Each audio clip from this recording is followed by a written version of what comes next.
Welcome students, welcome to the e-learning session of accountancy. As we have finished the previous chapter, that is retirement of a partner, we now move on to the next chapter, that is death of a partner. Okay, what happens when any partner dies? किस तरह का accounting treatment होता है और जो partner की death हुई है उसका payment किस तरह से होता है? Okay, so let's begin. See the topics that we will cover today. Calculation of share of profit of outgoing partner. ठीक है, share of profit of outgoing partner पहले हम लोग कैलकुलेट करेंगे. ये दो तरीके से कैलकुलेट होता है, टाइम बेसिस पे और सेल्स बेसिस, सेल यानी टर्नओवर. ठीक है, तो ये हम लोग दोनों अभी सीखेंगे. उसके बाद we will also see accounting treatment of outgoing partners share of profit. तो पहले कैसे शेयर ऑफ प्रॉफिट निकालते हैं, उसके बाद उसका अकाउंटिंग ट्रीटमेंट, दोनों डिफरेंट है. ओके, ये कैलकुलेशन पार्ट है फर्स्ट वाला और दूसरा वाला अकाउंटिंग ट्रीटमेंट है. ठीक है, तो लेट्स बिगिन. अच्छा, before we begin you have to understand the difference between retirement and death of a partner. Retirement में क्या होता है कि एक पार्टनर है ना, वो अपनी मर्जी से अपने प्लानिंग के हिसाब से उसने प्लान किया है कब उसको रिटायर होना है, क्या है उसके हिसाब से वो रिटायर हो रहा है. लेकिन डेथ ऑफ अ पार्टनर जो है वो किसी के हाथ में नहीं है ना, तो वो कभी भी हो सकती है ना, एनी टाइम. तो ये एक मेजर डिफरेंस है between death and retirement. Retirement क्या होता है, प्लान्ड होता है. डेथ जो है it is not planned, unplanned होती है. और दूसरी चीज है कि रिटायरमेंट के टाइम में आप जो पेमेंट करते हो, यानी फर्म जो पेमेंट करती है वो किसको करती है, रिटायरिंग पार्टनर के ही हाथ में पैसा जाता है ना, चाहे वो कैश हो या लोन हो या जैसा भी पेमेंट हो रहा है, मोड ऑफ पेमेंट जैसा भी हो, वो रिटायरिंग पार्टनर को ही मिल रहा है directly, because he is alive. लेकिन डेथ ऑफ अ पार्टनर जब होता है तो जिसका पैसा है उसको तो दे नहीं सकते, ही इज नो मोर, तो किसको दिया जाता है, उसके डिसीज्ड पार्टनर, मतलब जो डेड है उसके रिप्रेजेंटेटिव को, लीगल रिप्रेजेंटेटिव को. ठीक है, तो ये दो मेजर डिफरेंस है रिटायरमेंट में और डेथ में. ओवरऑल ट्रीटमेंट देखिए, दोनों में ही एक पार्टनर आउटगोइंग हो रहा है ना. अब वो रिटायरमेंट बोल के आउटगोइंग है या डेथ बोल के आउटगोइंग है, तो बात तो है कि समवन इज गोइंग आउट, लेकिन डिफरेंस यहाँ पे क्या आता है कि रिटायरमेंट प्लान्ड होता है, डेथ अनप्लान्ड है ना. तो रिटायरमेंट जो है वो सिस्टमैटिक तरीके से कि हाँ कब रिटायर हो रहा है, पूरे अग्रीमेंट के साथ में वो रिटायर होता है. और डेथ में कोई अग्रीमेंट नहीं हो सकता ना, अचानक से कोई भी हो सकता है. और दूसरी चीज, रिटायरमेंट के टाइम में पैसा जो है रिटायरिंग पार्टनर के हाथ में दिया जाता है ना, और डेथ के टाइम में उसके लीगल रिप्रेजेंटेटिव को पैसा दिया जाता है. ठीक है, ये मेजर डिफरेंस है. Now we come to how to calculate share of profit of outgoing partner. Outgoing partner जो है, या आउटगोइंग मीन्स डिसीज्ड है ना, जो जिसकी डेथ हो रही है, तो वो पार्टनर की किस तरह से शेयर ऑफ प्रॉफिट निकालते हैं, जो प्रॉफिट हुआ है. ऑब्वियसली लॉजिक वही है कि जो पार्टनर डिसीज्ड पार्टनर है उसने भी पूरी मेहनत की है ना उस प्रॉफिट को अर्न करने में, तो उसका शेयर ऑफ प्रॉफिट तो उसको मिलेगा ही. अब उसको मिले, उसके हाथ में मिले या उसके रिप्रेजेंटेटिव को मिले, लेकिन मिलना तो जरूरी है. तो उसको कैलकुलेट कैसे करेंगे, है ना. तो see there are 2 steps that are involve in do calculating this. ठीक है, 2 स्टेप में ये कैलकुलेट होता है. तो पहला स्टेप हम लोग देखते हैं. First step is calculation of share of profit of the firm from the date of last balance sheet to the date of retirement और डेथ. ऑब्वियसली यहाँ पे रिटायरमेंट में भी ये चीज होती है ना, because the person is going out, both in case of retirement as well as in case of a death. तो आप कुछ भी लिख सकते हो, लेकिन basically we are talking about death in this chapter. तो calculation of share of profit of the firm, firm की क्या प्रॉफिट हुई है किस पीरियड में, from the date of last balance sheet. ठीक है, जो जिस समय डेथ हुई है उस डेट से जस्ट पहले कौन सी बैलेंस शीट बनी थी. ठीक है, तो उस लास्ट बैलेंस शीट डेट से लेके डेट ऑफ रिटायरमेंट और डेथ, जिस दिन रिटायर हुआ या जिस दिन डेथ हुई है उस दिन तक की जो पीरियड है ना. लास्ट बैलेंस शीट मतलब क्या होता है, लास्ट बैलेंस शीट मतलब ये नहीं कि तुम पहली balance sheet, last balance sheet मतलब जिस दिन डेथ हुई है उससे जस्ट पहले वाली जो बैलेंस शीट बनी थी. वो हो सकता है 1 दिन पहले बनी हो सकता है 6 महीने पहले बनी हो, तो या 1 साल पहले बनी हो. तो जब भी जो लास्ट बैलेंस शीट डेट थी, ठीक है, तो वो बैलेंस शीट से लेके जिस दिन डेथ हुई है उस पीरियड का, है ना, उस पीरियड का प्रॉफिट कैलकुलेट किया जाता है. ठीक है, अब वो प्रॉफिट कैसे कैलकुलेट किया जाता है, ये भी 2 तरीका है. या तो टाइम बेसिस पे कैलकुलेट कर सकते हैं या फिर टर्नओवर या सेल के बेसिस पे. ठीक है, तो पहले we will discuss time basis पे कैसे कैलकुलेट करते हैं, ठीक है। Time basis, see profit from the date of last balance sheet to the date of death और retirement.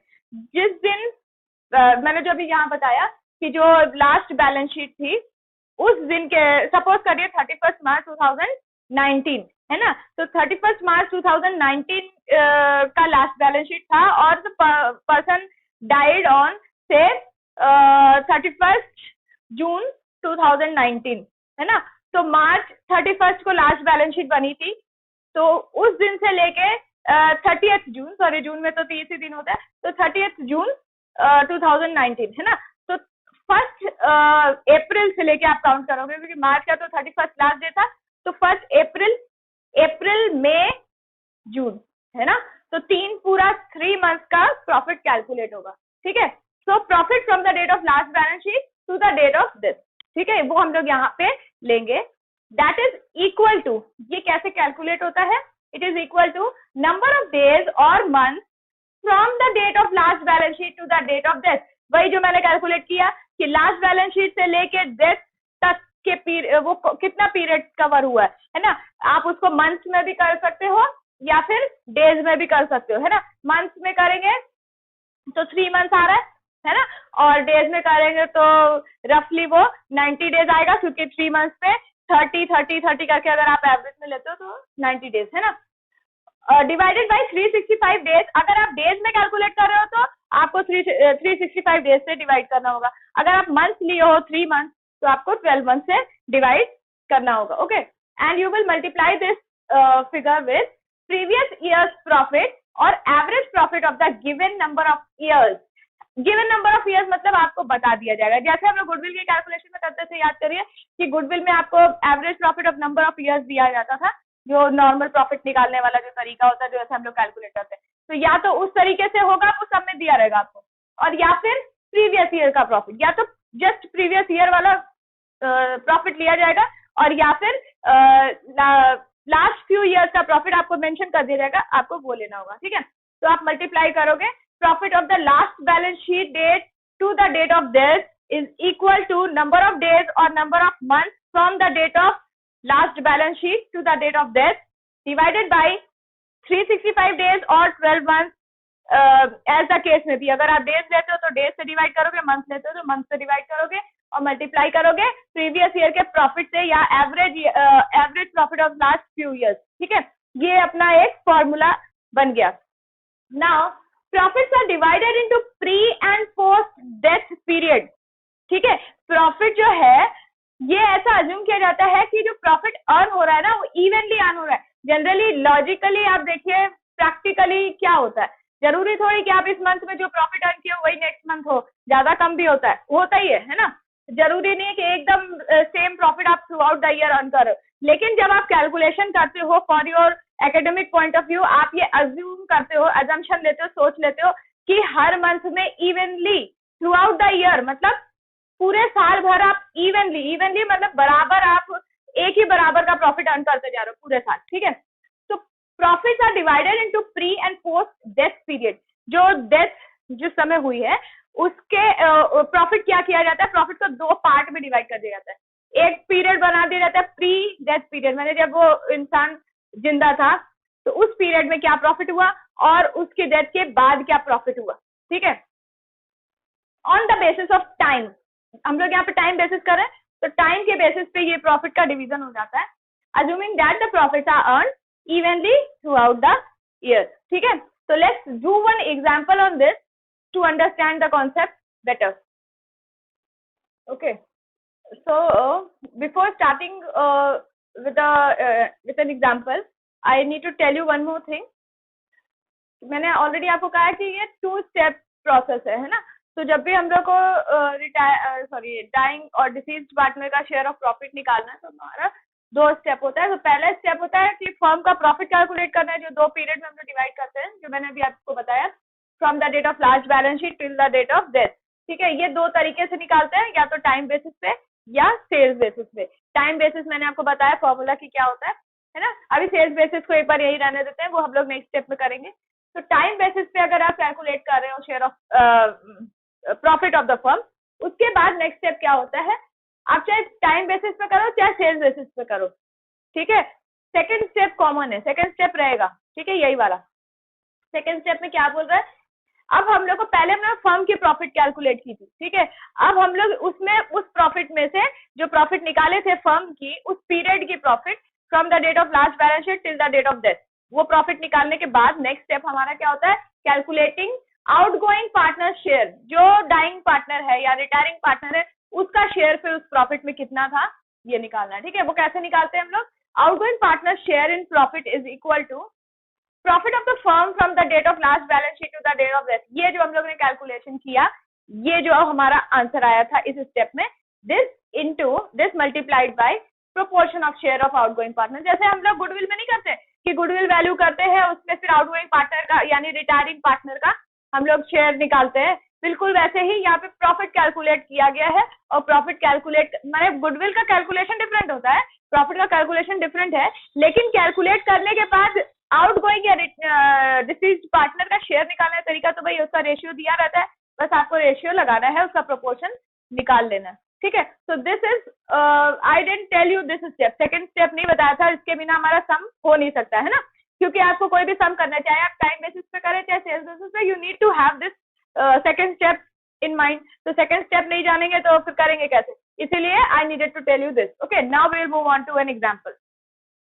All of you look at the board, I have written one illustration, okay, very simple illustration just to explain the concept of the first method, ठीक है। पहले हम लोग जो profit निकालते हैं firm का टाइम बेसिस पे, उसके बाद उससे हम लोग सेकंड स्टेप लगाते हैं जो कि होता है पार्टनर का शेयर निकालना, ठीक है। तो फर्स्ट स्टेप जो होता है टाइम बेसिस पे, हम लोग उसका एग्जांपल देख रहे हैं। XYZ way partner sharing profits and losses in the ratio of 3:2:1 respectively. X died on 30th June 2019.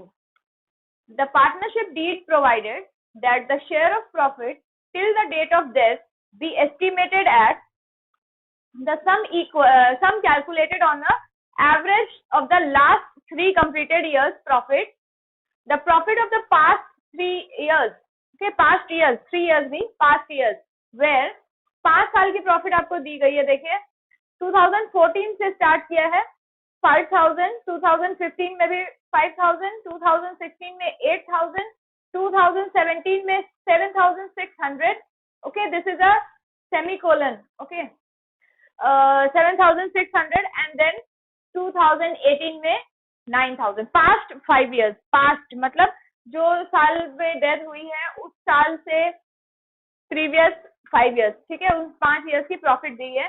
लेकिन आपको बहुत ध्यान से क्वेश्चन देखना है कि प्रॉफिट तो 5 साल की दी है, लेकिन आपसे बोला क्या है, इसमें बोला है कि पार्टनरशिप डीड में अग्रीमेंट है that the share of profit till the date of death be estimated at the sum calculated on the average of the last 3 completed years, ठीक है। ये आपको कंफ्यूज करने के लिए दिया है 5 साल का प्रॉफिट। अगर आप ये लाइन ध्यान से नहीं देखोगे तो आप 5 साल का निकाल दोगे, आपका आंसर नहीं आएगा, ठीक है, रॉन्ग हो जाएगा। तो आपको 5 साल की प्रॉफिट तो दिया है, लेकिन आपको लेना सिर्फ 3 साल का ही है, ठीक है। तो ये कौन सा 3 साल है, क्या शुरू से नहीं, जो लेटेस्ट 3 years होता है, ठीक है, जो क्लोजेस्ट, जिस दिन की आप बात कर रहे हो उस दिन से क्लोजेस्ट कौन सा 3 साल हो गया। 2019 का ये केस है, तो 2018, 2017 और 2016 ये रिसेंट वाला है ना, जो ज्यादा रिसेंट है वो लेते हैं। अगर 5 साल बोलता तो 5 साल का लेते, 3 साल बोला है इसलिए लेटेस्ट 3 years ले लिया हम लोगों ने, ठीक है। Calculate the share of profit during the accounting year 2019। अब निकालना वही है हम लोग को, share of profit of the deceased partner. Deceased partner यहाँ पे एक्स है, ठीक है। पेज थोड़ा आपको मे भी दिखाई न दे बोर्ड में ठीक से, लेकिन आपके कॉपी में होगा ये solution. Please see the board. Total profit of the last 3 years, ठीक है, लास्ट 3 years जो है मैंने आपको ऑलरेडी बताया कि 2016, 17 और 18 हम लोग कंसिडर कर रहे हैं यहाँ पे, ठीक है। तो 16 का प्रॉफिट था 8000, 17 का 7600 और 2018 का 9000। तो total of the last 3 years profit कितना आ रहा है हमारा, 24,600, ओके। एवरेज प्रॉफिट, क्योंकि 3 साल का प्रॉफिट लिया है तो एवरेज में 3 ही साल लगाएंगे हम लोग, है ना। तो 24,600 डिवाइडेड बाई 3, ठीक है, आपका आंसर आएगा 200, ये आंसर फाइनल नहीं है, this is only the average profit of the last 3 years, ठीक है। ये हमारा एवरेज प्रॉफिट आ गया 8200।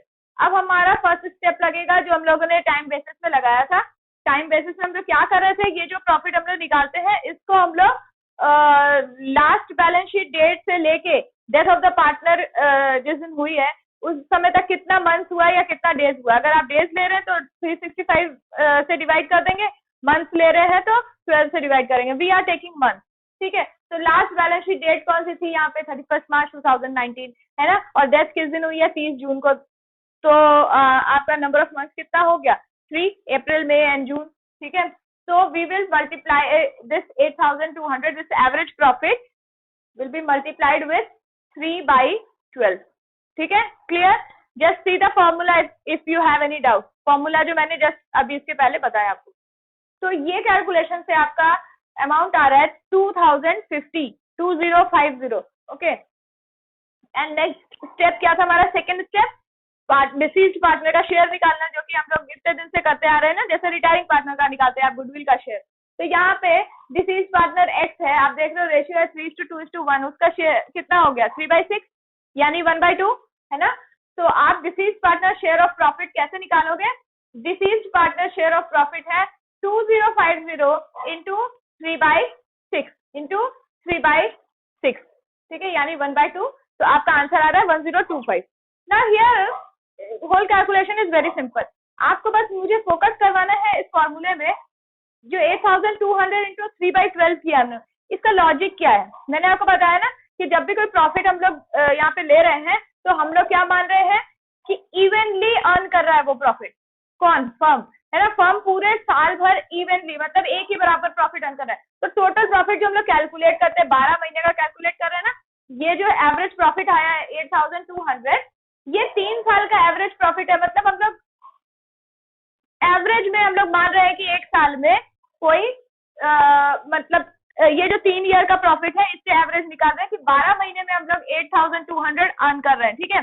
तो 12 महीने में 8200 अर्न कर रहे हैं, तो 3 मंथ्स में कितना अर्न करेंगे, है ना। किस 3 महीने में, वो 3 महीना जो कि उसकी डेथ के बैलेंस शीट डेट से डेथ के बीच में वो जो 3 महीने है, ठीक है। ये प्रोपोर्शन इसीलिए निकाला जा रहा है कि 12 मंथ्स में हम लोगों ने इतना अर्न किया, तो जिस मंथ में उसकी डेथ हुई है लास्ट बैलेंस शीट डेट से उस मंथ तक के बीच का जो पीरियड है उसमें कितना अर्न किया होगा, सिंपल। तो वही है ये 2050, ठीक है। तो 3 मंथ में माना जा रहा है कि अगर प्रॉफिट इवनली अर्न कर रहे हैं तो ये अमाउंट अर्न किया गया है। अब ये टोटल प्रॉफिट अर्न किया गया है 3 महीने में, तो उस 3 महीने में जो प्रॉफिट अर्न किया गया उसमें डिसीज्ड पार्टनर का शेयर ये है। I hope it is clear. If you have any doubt you can ask me on this topic. Now we move on to the second method. ये फर्स्ट मेथड से मैंने time basis पे हम लोग किया है, अब हम लोग इसी को सेल्स बेसिस पे करके देखते हैं, ठीक है। We now we are going to discuss the second method of calculating the profit. Okay, कैसे निकालते हैं, सेल्स मेथड से, ठीक है। सेल्स और टर्नओवर एक ही चीज है। तो profit from the date of last balance sheet to the date of death, ठीक है। जैसे हम लोग ने वहां पे कैलकुलेट किया, वहां पे प्रॉफिट की बात हो रही थी, है ना। यहाँ पे टर्नओवर कितना है उसके हिसाब से हम लोग डिसीज्ड पार्टनर का शेयर निकालते हैं। तो अब देखिए फॉर्मूला क्या है, sales from the date of last balance sheet till the date of death, ठीक है। लास्ट बैलेंस शीट डेट बिल्कुल जैसे हम लोग ने वहां पे किया था प्रॉफिट में, तो लास्ट बैलेंस शीट डेट जो भी थी उस डेट से लेके जिस दिन डेथ हुई है उस दिन उतना पीरियड में कितना सेल या टर्नओवर हुआ है, ठीक है। That amount will be divided by previous years sale और average sales of the given number of past years. जिस तरह से आपको प्रीवियस सम आप एग्जांपल देखिए, उसमें जैसे प्रॉफिट दिया था ना 5 साल का, हम लोगों ने 3 साल की प्रॉफिट ली थी क्योंकि हम लोग को 3 साल का ही क्वेश्चन में दिया गया था। यहाँ पे जहाँ पे प्रॉफिट था एग्जैक्टली उस जगह पे सेल्स की बात हो रही है, ठीक है।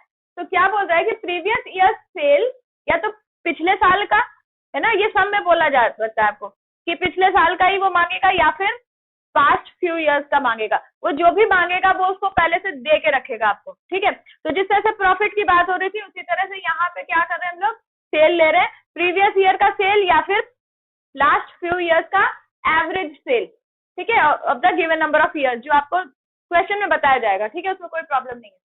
और फिर ये सेम है हमारा previous years profit of the given number of past years, जितने नंबर ऑफ ईयर्स की बात हो रही है उतने नंबर ऑफ ईयर्स की प्रीवियस ईयर की प्रॉफिट। ठीक है, अभी आपको ये फॉर्मूला थोड़ा सा ट्विस्टेड लगेगा, जब हम लोग सम करेंगे तो बिल्कुल इजी हो जाएगा। ठीक है, और ये सेकंड स्टेप है, this is the first step and this is the second step. Second step common है, वही वाली जो हम लोग ने क्या किया है, डिसीज्ड पार्टनर का शेयर ऑफ प्रॉफिट निकाला था वहां पे, यहाँ पे शेयर ऑफ सेल निकाल रहे हैं, मतलब सेल इसका तो प्रॉफिट ही बोला जाएगा लेकिन वो सेल के बेसिस पे निकाल रहे हैं। ठीक है, तो let's do one sum on this, just an example to understand the formula better. So students, we have another illustration and this one is on sales basis. Okay, तो पहले हम लोग क्वेश्चन डिस्कस कर लेते हैं, उसके बाद इसका सॉल्यूशन डिस्कस करेंगे। XYZ were partners sharing profits and losses in the ratio of 3:2:1। ठीक है, सम जो बेसिकली वैसा ही है जैसा आपने अभी किया था। X died on 30th June 2019. The partnership deed provided that the share of profit till the date of death be estimated at the sum calculated on the sales till the date of death by applying the ratio of net profit to sales। ठीक है, for the previous year। तो यहाँ पे बस एक ही difference है, एक तो मेथड चेंज हो रहा है, दूसरा जो डिफरेंस है वो ये है कि हम लोग ने अभी जो सम किया था, मैंने आपको बताया था ना, दो तरीके से होता है, या तो लास्ट फ्यू इयर्स का बोल देगा या सिर्फ प्रीवियस ईयर की बात करेगा। तो यहाँ पे हम लोग को लास्ट फ्यू इयर्स की बात नहीं कर रहे, यहाँ प्रीवियस ईयर की बात कर रहे हैं। ठीक है, तो वो एवरेज वाला जो हम लोग निकाल रहे थे ना अभी तक, लास्ट 3 इयर्स 5 इयर्स, वो यहाँ पे नहीं करना है, यहाँ पे सिर्फ प्रीवियस ईयर का बात हो रहा है, तो प्रीवियस ईयर के बेसिस पे कैलकुलेट होगा, उसका डेटा आपको दिया हुआ है। ठीक है, तो यहाँ एवरेज निकालने की जरूरत नहीं है। सेल्स फ्रॉम 1 अप्रैल 2019, ठीक है, टू 30 जून, मतलब वो period between the last balance sheet date and the date of death. ठीक है, क्या सेल्स था, 30,000 था। ठीक है, उस 3 महीने के पीरियड में sales and net profit for the year ended on 31 March 2018, just previous year का उसी पीरियड का सेल कितना था, 3,60,000। ठीक है, ये तो 3 महीने का सेल है। Okay, always do not compare this 3,60,000 with 30,000, क्योंकि ये 30,000 क्या है, सेल है, 3 महीने का सेल है, अप्रैल से लेके अप्रैल 2019 से लेके 1 अप्रैल 2019 से लेके 30 जून 2019 तक का सेल है हमारा 30,000 का। और ये जो सेल आपको दिया हुआ है 3,60,000 का, ये पूरे एक साल का सेल दिया है। कौन से ईयर का, पूरे साल का, प्रीवियस ईयर का। ठीक है, 2018 का, जो कि 31 मार्च 2018 पे ऐड हुआ है। एंड 54,000 इज द प्रॉफिट, ये पूरे साल भर का प्रॉफिट है। कौन सा ईयर, पिछला साल। ठीक है, प्रीवियस ईयर की बात हो रही है यहाँ पे। Calculate the share of profit during the year 2019। 2019 में एक्स जो डिसीज्ड पार्टनर है उसका शेयर ऑफ प्रॉफिट क्या होगा on the basis of sale और टर्नओवर, ये हम लोग को निकालना है। ठीक है, so let's begin the solution. सो जितना भयानक ये फॉर्मूला आपको देख के लग रहा था ना, जो याद नहीं हो पाएगा, तो उतना ही इजी इसका सॉल्यूशन है। ठीक है, क्वेश्चन आपके सामने है ये।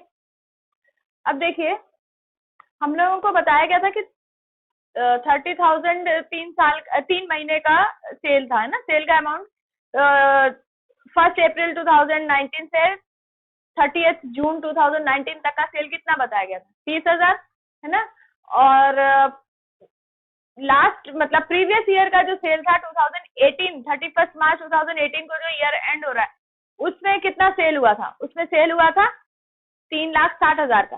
ओके, तो हम लोग को निकालना क्या है, देखिए, estimated profit for last 3 month, और हम लोगों को profit of the last year, मतलब वही 2018 वाला जो ईयर था, उसमें प्रॉफिट कितना हुआ था पूरे साल भर का, 54,000 हुआ था। ये हम लोग को ऑलरेडी एग्जाम क्वेश्चन में दिया हुआ है।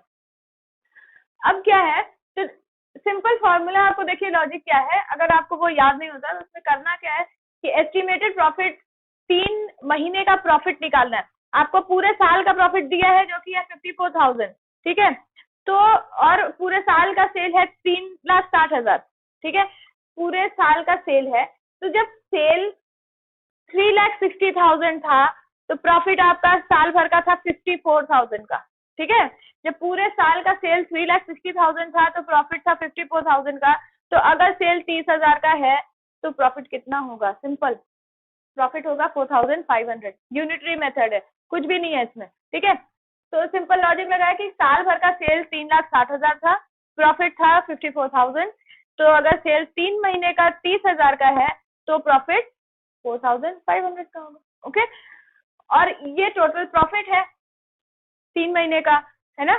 तो ये जो प्रॉफिट है इसमें डिसीज पार्टनर का शेयर किस रेशियो में, उसी के रेशियो में, वो रेशियो तो हमारा वही चल रहा है 3/6 यानी 1/2, तो उसका शेयर आ गया 2250। Very simple, I hope you have understood. कुछ भी नहीं है, बिल्कुल आप क्लास 1, 2, 3 में जब आप यूनिटरी मेथड सीखते थे ये बिल्कुल वही है, ठीक है। तो do not gate afraid of the formula. अगर आप सम्स करना सीख जाएंगे फॉर्मूला अपने आप सेट कर लेंगे, है ना। So this is the whole logic behind it. Okay.